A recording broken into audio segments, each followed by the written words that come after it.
الحمد لله وكفى وسلام على عباده الذين اصطفى أما بعد فأعوذ بالله من الشيطان الرجيم بسم الله الرحمن الرحيم ومكروا ومكر الله والله خير الماكرين صدق الله العلي العظيم وقال رسول الله صلى الله عليه وسلم من رأى منكم منكرا فليغيره بيده فإن لم يستطع فبلسانه فإن لم يستطع فبقلبه وذلك أضعف الإيمان সবাই দুরূদ শরীফ পড়ি আল্লাহুম্মা সাল্লি আলা সাইয়্যিদিনা মুহাম্মাদিন শাফিঈনা হাবিবিনা সাল্লাল্লাহু আলাইহি ওয়া আলা আলিহি ওয়া আসহাবিহি ওয়া বারাকা ওয়াসাল্লাম।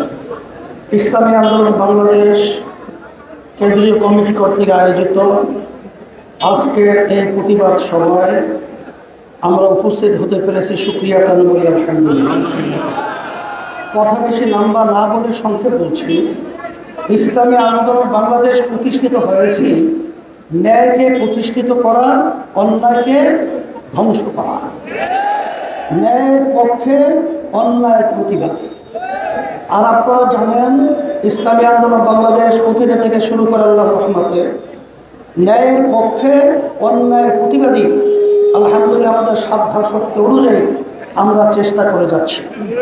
তারই একটা অংশ হিসাবে আল্লাহ রাসূল সাল্লাল্লাহু আলাইহি ওয়াসাল্লাম বলেছেন যে তাম দুনিয়ার মুসলমান কার জাসাদের ওয়াহিদ, একটা শরীরের মতো।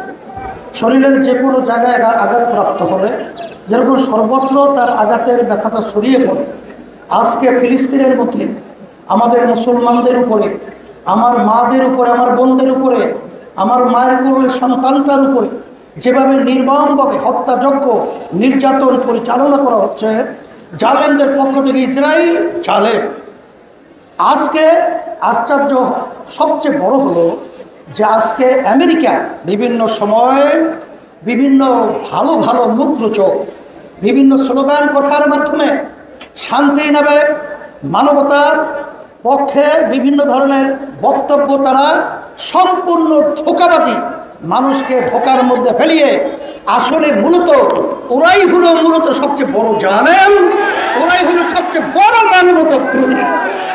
আজকে দুঃখ হয় আমাদের বাংলাদেশ সরকার উপরে তো দেখি ফিলিস্তিনের পক্ষে সুখ ছাপাই যাচ্ছে, কিন্তু যেই বাংলাদেশের পাসপোর্টের মধ্যে যেখানে ইসরায়েলি আপনার অ্যাকসেপ্ট যেটা কি আপনার ভিসা যেটা উঠানো ছিল বর্তমান সরকার, সেই আবার আমাদের পাসপোর্টের ভিতরে ইসরায়েলকে বৈধতা দেওয়ার জন্য আজকে বাংলাদেশের বর্তমান সরকার সেই ভিসা নীতি চালু করা বিভিন্ন ধরনের ঘৃণ সিদ্ধান্ত গ্রহণ করেছে। আমরা বলবো এই সরকারও ধোঁকাবাজ, মুখে একটা তার ভিতরে কাজ আরেকটা। এর বিরুদ্ধে আমাদের সংগ্রাম করতে হবে। এই বাতিলদের বহুল বছর আমাদের বাংলার জমিনে করতে হবে।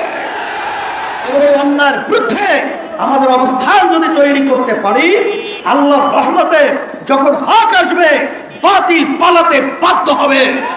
আজকে বাংলাদেশের সরকারের বিভিন্ন কার্যক্রম আমরা দেখলে আমাদের হাসি আসে।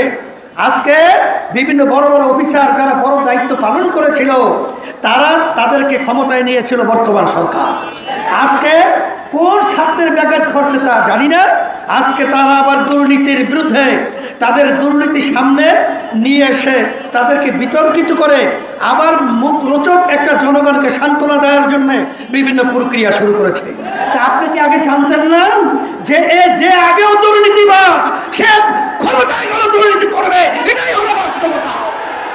সেই হিসাবে আজকে আমরা আমাদের ঈমান রক্ষার জন্য আমার আজকে মাজলুম ভাইদের, আমার বোনদের, আমার বাচ্চাদের পক্ষে থাকার জন্য আজকে আমরা মাঠে তাদের পক্ষে এবং অন্যায়ের বিরুদ্ধে আজকে আমরা মিছিলে অংশগ্রহণ করব এবং সব সময় আমরা ন্যায়ের পক্ষে অন্যায়ের পক্ষে বিরুদ্ধে অবস্থান তৈরি করব। এবং ইসরায়েলি পণ্য আমরা এটা বর্জন করব এবং যারাই নাকি ইসলাম মুসলমানদের বিরুদ্ধে, মানবতার বিরুদ্ধে, তাদের সকলের পণ্যই আমরা বর্জন করব এবং ওদেরকে আর্থিকভাবে আমরা সহযোগিতা করব না, এই আশাবাদ ব্যক্ত করছি। সকলকে ধন্যবাদ জানিয়ে সাংবাদিক বন্ধু সহ আজকে আমাদের মিছিলে অংশগ্রহণ করার জন্য সকলকে উদাত্ত আহ্বান জানিয়ে শেষ করছি। আল্লাহ।